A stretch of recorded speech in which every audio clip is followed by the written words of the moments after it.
अनमोल वचन। अखिल भारतीय संत मत सत्संग के संस्थापक और गृहस्थ में आनंद योग के जनक परम संत महात्मा परम पूज्य श्री यशपाल जी महाराज अर्थात परम पूज्य भाई साहब जी द्वारा प्रतिपादित इन अनमोल वचनों का पालन करना अति आवश्यक है। ये वचन हमारी गृहस्थ आध्यात्मिक साधना के लिए मूलभूत सिद्धांत हैं, जो इस प्रकार हैं।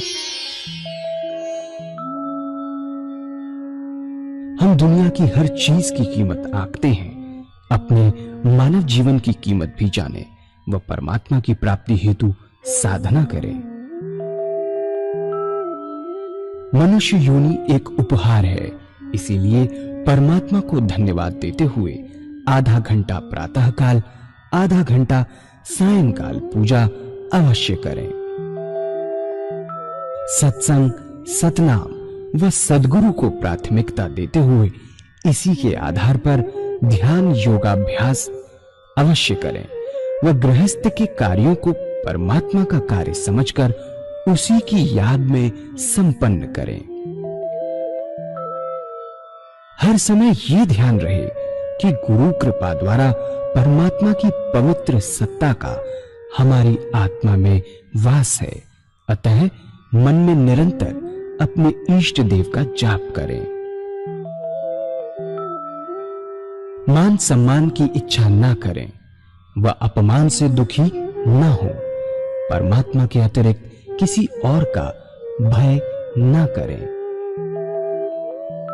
दूसरों की बुराई न करें, न सुने, सत्य व मधुर बोलें, अश्लील शब्द मुंह से ना निकालें, सभी से नम्रतापूर्ण व सुंदर व्यवहार करें। धर्म पत्नी के अतिरिक्त अपने से बड़ी से माता जैसा, बराबर की से बहन जैसा व छोटी से पुत्री जैसा व्यवहार करें। सांसारिक जीवन यापन की आवश्यकताएं अंतहीन है, इसलिए अधिक से अधिक समय सत्संग में व धन परोपकार में खर्च करें। याद रखें, न स्त्री माया है, न धन दौलत, न ही परिवार। माया वह है जो हृदय को परमात्मा से दूर हटा दे। अतः निरंतर सत्संग और सद्गुरु की शरण में रहने का प्रयास करें। भोजन अपने इष्ट को अर्पण कर प्रसाद रूप में परमात्मा की याद में करें। रात्रि में सोने से पहले अच्छे बुरे कार्यों का आत्मनिरीक्षण कर उसका समुचित पश्चाताप करते हुए ध्यान करें व प्रभु की गहरी याद में ही विश्राम करें। परमात्मा तू ही है, तेरी इच्छा पूर्ण हो।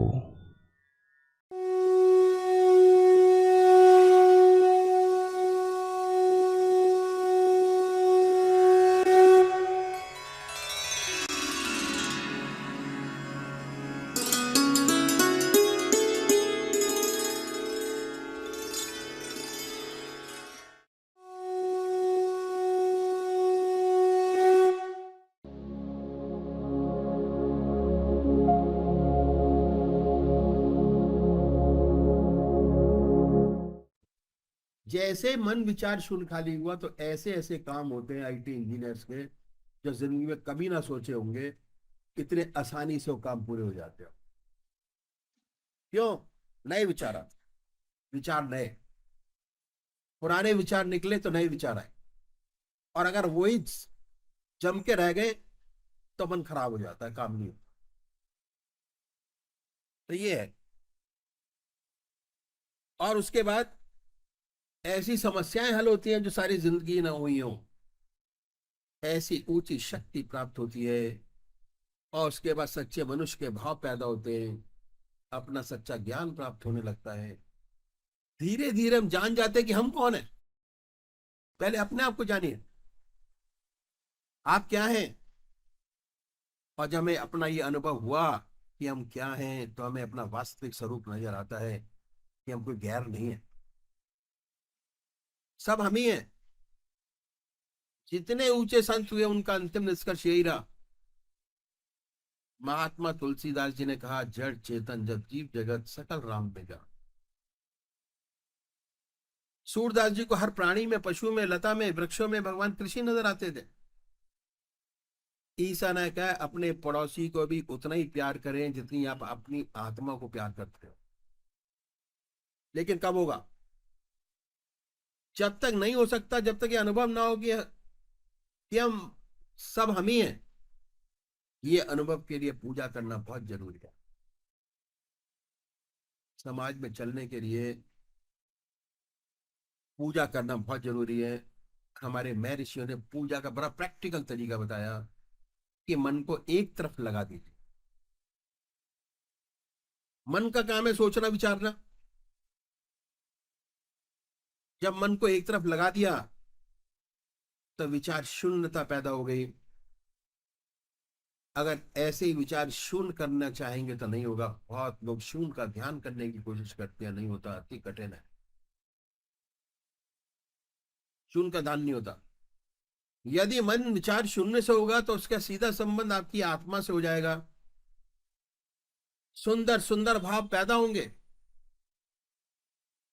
फिर आप चाहेंगे कि संसार में जितने लोग हैं सब आनंद से रहें, सब सुखी हों, दुख संसार से मिटे। दूसरे की सेवा करने के लिए आप अपने जीवन को नौछावर कर देंगे। अब क्या है, साइंस और टेक्नोलॉजी ने बड़ी भारी तरक्की की है। चंद्रमा पर पहुंच गए, मिट्टी उठा लाए, दूरदर्शन पर सबने देखा। पर इस उन्नति का नतीजा क्या है कि हम अपने मन को आराम नहीं देते। जो ऋषि मुनियों के बताए मार्ग पर नहीं चलते, इसलिए हमारी जितनी भी प्रवृत्तियां हैं सब पशुवत हैं। एक भी मनुष्य के गुण हमारे अंदर नहीं है। बहुत कम लोग ऐसे हैं जिन्हें मनुष्यता के गुण हैं। इसलिए आज क्या है, हर देश हथियार बना रहा है, बड़े बड़े भयंकर हथियार, जहरीली गैसें, लड़ाई चल रही है। एक एक खतरनाक हथियार ये बनाए जा रहे हैं। किस लिए? मनुष्य का दुश्मन कौन हो सकता है? हम आपस में ही एक दूसरे के दुश्मन हैं। मिसाइल की क्या जरूरत है? एटॉमिक वेपन्स की क्या जरूरत है? मनुष्य मनुष्य को मारने के लिए, हमारी अपनी मनुष्य जाति को बर्बाद करने के लिए, अपने को मारने के लिए नहीं। आज के आंकड़े ऐसे हैं कि ऐसे भयंकर हथियार बन चुके हैं कि अगर गलती से चल जाए और सारे का हथियारों का इस्तेमाल हो जाए तो आज दुनिया में मनुष्य मात्र उन्हें 40 बार जन्म लेना पड़ेगा, तब भी हथियार खत्म नहीं होगा। खत्म, पूर्व सर्वनाश। आइंस्टाइन ने बड़ा सुंदर लिखा है, सबसे सुंदर पृथ्वी ग्रह है, ऐसा सुंदर ग्रह कोई नहीं, तो भगवान ने स्वर्ग बनाया है। लेकिन मनुष्य ने अपनी कटुता से, नीच प्रवृत्ति से इसको नरक से बदतर बना दिया। क्या लिखा है कि जिसके बूते पर आज हम चंद्रमा या कहाँ कहाँ पहुंचे, उसे लिखा है कि मैं नहीं जानता कि दुनिया का तीसरा विश्व युद्ध कैसे होगा, लेकिन ये जरूर जानता हूं कि चौथा विश्व युद्ध होगा तो डंडे और पत्थरों से होगा। वो भी नहीं मिलेंगे, इंसान ही नहीं होगा। बहुत सही लिखा है। जो सच्ची मनुष्यता है वह नहीं है। उसकी वजह यही है कि हम अपने ऋषियों मुनियों के बताए हुए मार्ग को भूल रहे हैं। तो हम देखते हैं कि भगवान आपकी पूजा का भूखा नहीं, अपने विकास के लिए, मनुष्य मात्र की भलाई के लिए, संसार की भलाई के लिए यह पूजा परम आवश्यक है, बहुत जरूरी है। लिखा है कि जब दिल को नींद आ जाती है और वो भी गाफिल होती है, तब मैं अकेला होता हूँ और यार की महफिल होती है। मन सो गया, आत्मा भी आराम करती है, क्योंकि वो काम ही नहीं होता सोचने विचारने का। मन का काम सोचना विचारना है, आत्मा का काम उसको गाइड करने का है। जब मन के अंदर कोई विचार नहीं तो आत्मा भी आराम करती है। जब दोनों चीजें आराम करती हैं तब परमात्मा का दिव्य दर्शन होता है। जो आप जिसको मानते हैं उसका दिव्य दर्शन अपने आप देखिए। अगर हम सच्चा विकास चाहते हैं, सच्चा संसार का हित चाहते हैं, दुनिया के हित चाहते हैं, तब पूजा करना बहुत आवश्यक है। अपने मन को आराम देना पड़ेगा। हमारे ऋषियों मुनियों ने इस बात को अनुभव किया और इस बात पर जोर दिया कि हर मनुष्य को आधा घंटा सुबह और आधा घंटा संध्या वंदना अवश्य करनी चाहिए, सायंकाल। ये दो समय निश्चित कर दिए। तो हमारे महर्षियों ने बताया कि चाहे आप गृहस्थी हो, चाहे सन्यासी, कोई भी हो, आधा घंटा प्रातः काल वंदना अवश्य करनी चाहिए और आधा घंटा सायंकाल। ये दो समय निश्चित कर दिए। हमारे देश में 99% लोग परमात्मा को मानने वाले हैं और अपने किसी न किसी ढंग से परमात्मा की पूजा भी करते हैं।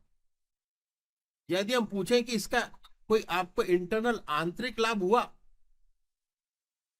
तो ऐसे बहुत कम लोग होंगे जो कहेंगे हुआ। ज्यादातर लोग कहते हैं कि दो चार बात बताने के वे खामोश हो जाते हैं। पहली बात ये कि भाई ईश्वर का नाम लेना अच्छी बात है। हमारे अंदर, हमारे घर में मंदिर है। हमारे दादाजी पूजा करते थे, हमारे पिताजी करते हैं, हम करते हैं। हमारे देखा देखी हमारे बच्चे भी करते हैं, ईश्वर परस्ते हैं। अच्छा है, और आप क्या ज्यादा चाहते हैं इससे दादा? यदि हम पूछें कि इससे कोई आपको आंतरिक लाभ हुआ, तो ऐसे बहुत कम लोग होंगे जो कहेंगे हुआ। इन संतों ने कहा गृहस्थ के अंदर कि यदि हम इस तरीके से पूजा करेंगे तो आपको विशेष लाभ होगा। उन्होंने ऐसा तरीका बताया जिसे हर कोई अपना सके, चाहे किसी भी मजहब का मानने वाला हो, चाहे किसी भी धर्म का अनुयायी हो, अपने धर्म के मत पर चलते हुए कर सके। ऐसी बात बतलाई। वो तरीका मैं आपके सामने रखता हूँ। हर मजहब में दो प्रकार के व्यक्ति हैं, एक साकार पुजारी और दूसरे निराकार। और बहुत पुराने जमाने से चले आ रहे हैं, कोई नई बात नहीं है। ये सारी चीजें बहुत पुरानी है जो मैं आपके सामने रखूंगा। जैसे जैसे हमारे यहाँ मॉडर्नाइजेशन शुरू होता चला गया, सारी चीजें भूलते चले गए। क्या है, आपस में झगड़े भी होते हैं, वाद विवाद चलते हैं, लेकिन सब होते हुए आज तक दोनों कायम है। आज आपको साकार पुजारी भी नजर आएंगे और आपको निराकार पुजारी भी नजर आएंगे। बात ऐसी है कि मनुष्य का स्वभाव कुछ ऐसा ही है। किसी को चेहरे से प्यार होता है, किसी को शक्ल से प्यार होता है, किसी को मूर्त से प्यार होता है, किसी को मूर्ति से प्यार होता है। वो है साकार पुजारी। जिन्हें मूर्त से प्यार नहीं होता वे निराकार। इन संतों ने दोनों के लिए रास्ता बताया। जो साकार पुजारी है, उसका प्रथम कार्य एक इष्ट का निश्चित करना। इष्ट एक, नाम एक। एक इष्ट और एक नाम। इसके लिए किसी गुरु की आवश्यकता नहीं है। आपकी आत्मा सबसे बड़ा गुरु है। बड़े प्यार से पूजा के स्थान पर बैठिए जहां पूजा करते हैं आप। अपनी आत्मा से पूछिए कि परमात्मा की कौन सी मूर्त आपको सबसे ज्यादा प्यारी लगती है, जिससे आप भगवान की सबसे ऊंची भावना डाल सकते हो। भावना ही सब कुछ है। उसे अपनाइए, उसे अपना इष्ट माने, उसी की पूजा करें, उसी का ध्यान करें, उसी की याद करें। हमेशा उसी को कभी बदले नहीं। ऐसा ना करें कि कभी आप राम की पूजा करें, कभी कृष्ण की, कभी माँ की। अगर रोज रोज बदलेंगे तो इसका विशेष लाभ आपको मालूम नहीं होगा। दरअसल में पूजा का जो मकसद है वो चित्त की एकाग्रता प्राप्त करना है, कंसंट्रेशन ऑफ माइंड, और उससे ऊपर उठे कि विचार शून्य अवस्था प्राप्त करना। ऐसी हालत की जिसमें विचार शून्यता आ जाए जब भी हो सकता है जब आपका एक इष्ट हो। एक इष्ट, एक नाम। इसलिए आज जितने भी साकार उपासक हुए सब एक इष्ट के उपासक थे। संत तुलसीदास भगवान राम के उपासक थे, और इतने भगवान राम के उपासक थे कि एक बार द्वारकाधीश मंदिर मथुरा चले गए। जब मंदिर के दरवाजे पे गए तो सबने प्रणाम किया, तुलसीदास जी ने नहीं किया। लोगों ने उन्हें पकड़ लिया, कहने लगे कि आप तो भगवान के भक्त हैं, आपने प्रणाम क्यों नहीं किया। तुलसीदास जी ने भगवान की स्तुति की और भगवान की मूर्ति का बड़ा सुंदर वर्णन किया, और आखिर में रो रो के कहने लगे कि तुलसी मस्तक जब चुके जब धनुष बाढ़ लो आप। ऐसा कहते हैं कि भगवान के हाथ में धनुष बाढ़ आ गया। तुलसीदास जी ने प्रणाम किया। ऐसे एक इष्ट के उपासक, एक इष्ट की निष्ठा, ऐसे ही सूरदास भगवान कृष्ण के उपासक थे। उन्हें हर जगह भगवान कृष्ण नजर आते थे। उनके साथ भगवान कृष्ण हरदम रहा करते थे। वो कहते थे कि दर दीवार दर्पण भय, चित देखो तित धोए, काकर पाथर ठीकरी, भय यार सी मोए। कंकड़ों में, पत्थरों में उन्हें भगवान कृष्ण नजर आते थे। इसलिए जितने साकार पुजारी हुए, भक्त एक ही इष्ट के उपासक थे। साकार पुजारी को अपना एक इष्ट निश्चित करना बहुत जरूरी है, बहुत आवश्यक है। और उसको कबूल करे जिसको आपकी आत्मा कबूल करती हो, उसी से सच्चा ध्यान बनेगा, चित्त की एकाग्रता प्राप्त हो सकेगी। अगर बार बार बदलेंगे तो चित्त एकाग्र नहीं होगा। बहुत सी मूर्तियों का ध्यान करेंगे तो पूजा का मकसद पूरा नहीं होगा। असली मकसद पूजा का चित्त की एकाग्रता प्राप्त करना, कंसंट्रेशन ऑफ माइंड, ध्यान।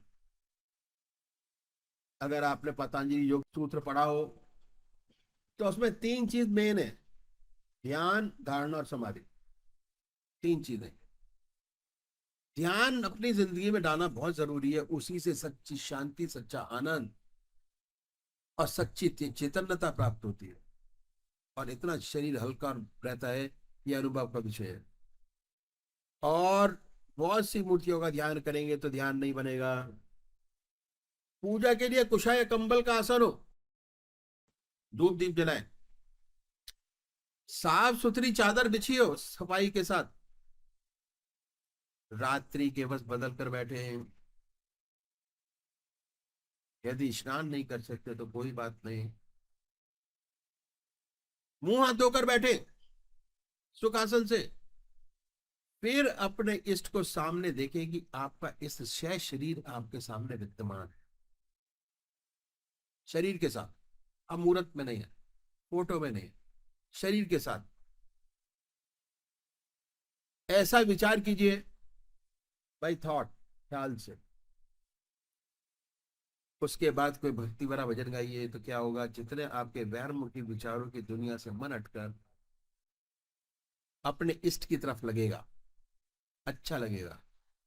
इसके बाद जब आप ध्यान करेंगे तो ध्यान बनेगा। पहले अपनी इष्ट की मूर्त अपने सामने बनाए, बाहर,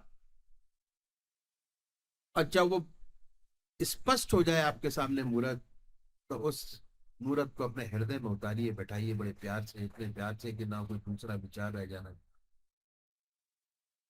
हमारी आत्मा हमारे मन को देखती रहती है। अब आत्मा का खेल आ गया, बताती रहती है कि हम क्या कर रहे हैं, क्या सोच रहे हैं। जब मन हटेगा फौरन स्ट्राइक होगा कि मन हट गया। फिर प्यार से उस पवित्र मूर्ति पर जमाए, ना कोई विचार रहेगा ना ख्याल। जब चेतन अवस्था में लौटेंगे तो उसी के ध्यान में लौटेंगे, और उस समय आपको बड़ी सुंदर अनुभूति होगी कि आपका मस्तक हृदय आनंद से भर गया। जितना मस्तक पर भार था वह हल्का हो गया, हल्कापन, आनंदित है पूजा करने के बाद। यह पूजा का तरीका जो संत महात्मा ने बताया साकार पुजारियों के लिए, यदि ऐसे पूजा करेंगे तो उसका विशेष लाभ होगा। चित्त की एकाग्रता प्राप्त होगी, कंसंट्रेशन ऑफ माइंड। उसके बाद सुषुप्ति की अवस्था प्राप्त होगी। सुषुप्ति का मतलब कि आपको एहसास होगा। आपको नींद कब आती है? जब मन के सारे विचार समाप्त हो जाएं, तब आपको नींद आने लगती है। पूजा में भी जब आपके विचार आपके खत्म होने शुरू होंगे, तो आपको ऐसा एहसास होगा कि हम ध्यान में चले गए, नींद आने लगे। और सुषुप्ति के बाद सहज समाधि में प्रवेश करेंगे। यह है पूजा का तरीका जो संत महात्मा ने बताया। साकार पुजारी के लिए ऐसे पूजा करेंगे, सुषुप्ति की अवस्था प्राप्त होगी और सुषुप्ति से सहज समाधि में प्रवेश कर जाएंगे। अष्टांग योग, उसकी पहली कड़ी ध्यान। ध्यान का पहला चैप्टर कि अपने इष्ट को कैसे निश्चित करें। दूसरे उपाय है जो निराकार भगवान के उपासक जो परमात्मा की मूर्ति को नहीं मानते, वे क्या करें? वह भगवान के नाम को छाटे और उस नाम को चुने जो उनकी आत्मा को सबसे प्यारा लगता है। कोई ना कोई नाम से तो याद करते ही होंगे। हिंदू भाई ओम, मुसलमान भाई अल्लाह, सिख भाई वाहगुरु, क्रिश्चियन भाई क्राइस्ट या गॉड। जो आपकी आत्मा को अच्छा लगता है उसको चुनिए। फिर आसन तो वही है, सुख आसन से पनौती लगाकर बैठे,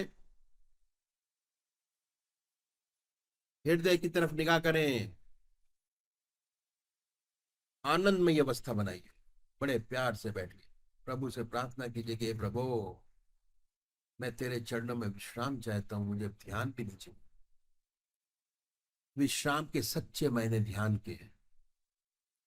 उसके बाद ये ख्याल करें कि जब आपका हृदय दुख दुख करता है, बीटिंग ऑफ द हार्ट, उससे ओम नाम निकल रहा है। जो आपका नाम है वो चुना है, वो निकल रहा है। हृदय ओम ओम ओम कह रहा है, जवान नहीं कह रहे, जिह्वा से नहीं, ख्याल से, बाय थॉट। जवान से नहीं, बाय थॉट, ख्याल से, अंदर से निकले, बाय थॉट। ओम अंदर से निकले, जवान से नहीं। सुनिए वाइब्रेशंस के, महसूस कीजिए। शुरू शुरू में दिक्कत होती है, तब तक मानसिक जाप कर सकते हैं ओम, बड़े प्यार से धीरे धीरे ओम ओम। अगर ये प्रैक्टिस करेंगे धीरे धीरे, शुरू में तो लगेगा ही नहीं, ऐसे विचार सामने आएंगे जो जिंदगी में कभी सोचे नहीं होंगे। ऐसे विचार जहां पूजा करने बैठे मन कहेगा कि भागो, हो गया। टूटते मन कहेगा भागो, मन भगाता है, भागो। जैसे ये प्रोसेस शुरू किया, मन भागो। जैसे बच्चे को चप्पल जब पहनाते तो पहले फेंक के मारता है, वही मन की हालत होती है कि छोड़ो, कहाँ चक्कर में पड़े, भागो।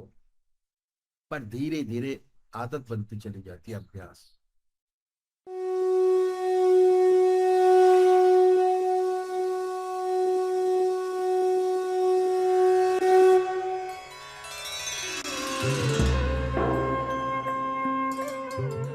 ध्यान योग के कार्यक्रम आनंद योग से निशुल्क जुड़ने के लिए संपर्क करें 9810239677।